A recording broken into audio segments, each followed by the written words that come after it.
Chapter 4. Pod came in slowly, his sack on his back.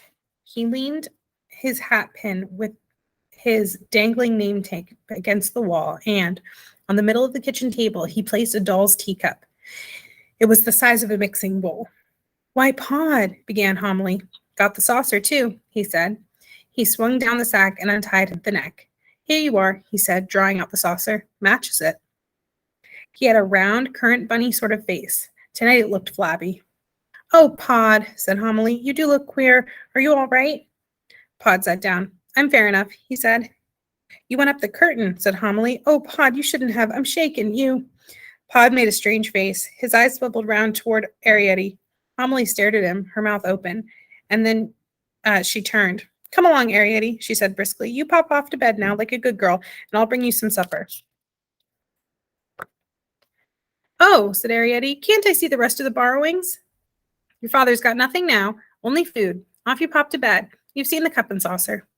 Arrietty went into the sitting room to put away her diary and took some time fixing her candle on the upturned drawing pin, which served as a holder.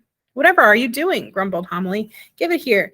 There, that's the way. Now off to bed and fold your clothes, mind." "Good night, Papa," said Arrietty, kissing his flat white cheek. "Careful of the light," he said mechanically, and watched her with his round eyes until she had closed the door. "Now, Pod," said Homily when they were alone, "tell me, what's the matter?" Pod looked at her blankly. "I've been seen," he said. Homily put out a groping hand for the edge of the table. She grasped it and lowered herself down on the stool. "Oh, Pod," she said. There was a silence between them. Pod stared at Homily, and Homily stared at the table. After a while, she raised her white face. "Badly?" she asked. Pod moved restlessly. "I don't know about badly. I've been seen. Ain't that bad enough?" "No one," said Homily slowly, "hasn't ever been seen since Uncle Hendreary, and he was the first to, they say, for 45 years. A thought struck her mind, and she gripped the table. "It's no good, Pod. I won't immigrate." "No one's asked you to," said Pod. "To go and live like Hendreary and Luppy in a badger set, the other side of the world, that's where they say it is, among all the earthworms." "It's 2 fields away, above the spinney," said Pod. "Nuts, that's what they eat, and berries. I wouldn't wonder if they don't eat mice." "You've eaten mice yourself," Pod reminded her. "All droughts and fresh air, and the children growing up wild. Think of Arrietty," said Homily. "Think of the way she's been brought up. An only child. She'd catch her death. It's different for Hendreary." "Why?" asked Pod. "He's got 4. "That's why," explained Homily. "When you've got 4, they're brought up rough. But never mind that now. Who saw you?" "A boy," said Pod. "A what?" exclaimed Homily, staring. "A boy." Pod sketched out a rough shape in the air with his hands. "You know, a boy." "But there isn't, I mean, what sort of a boy?" "I don't know what you mean by what sort of a boy. A boy in a nightshirt. A boy. You know what a boy is, don't you?" "Yes," said Homily. "I know what a boy is, but there hasn't been a boy, not in this house, these 20 years. "Well," said Pod, "there's one here now."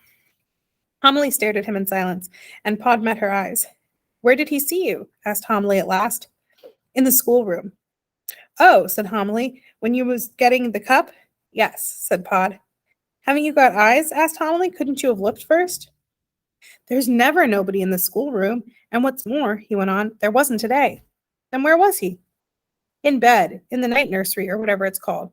That's where he was, sitting up in bed, with the doors open." "Well, you could have looked in the nursery." "How could I, halfway up the curtain?" "Is that where you was?" "Yes." "With the cup?" "Yes. I couldn't get up or down." "Oh, Pod," wailed Homily, "I should never have let you go, not at your age."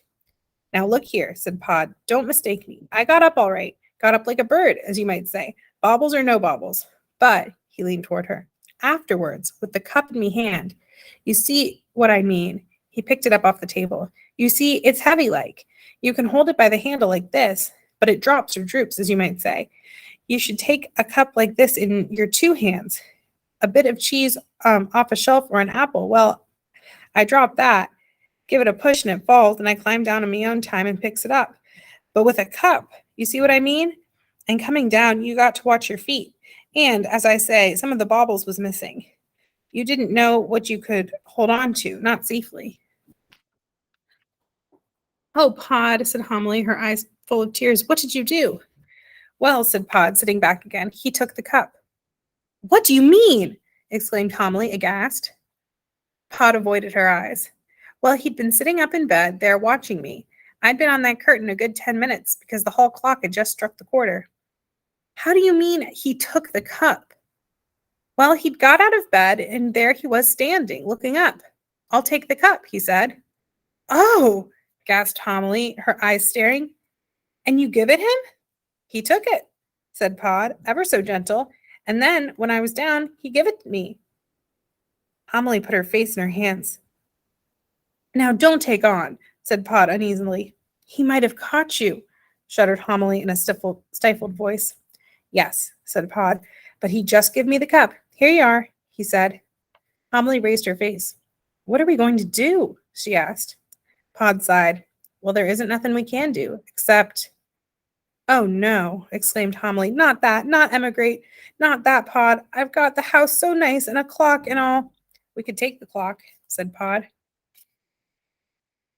And Arrietty, what about her? She's not like those cousins. She can read, Pod. So a treat.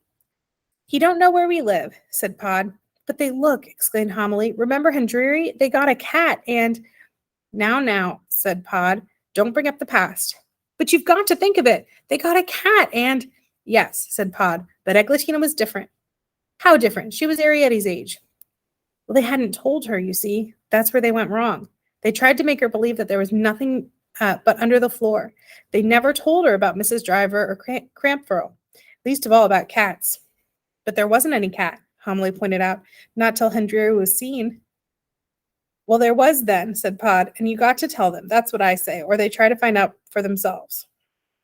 Pod, said Homily solemnly, we haven't told Arrietty. Oh, she knows, said Pod. He moved uncomfortably. She's got her grading. She doesn't know about Eglatina. She doesn't know about being seen. Well, said Pod, we'll tell her. We always said we would. There's no hurry. Homily stood up. Pod, she said, we're going to tell her now.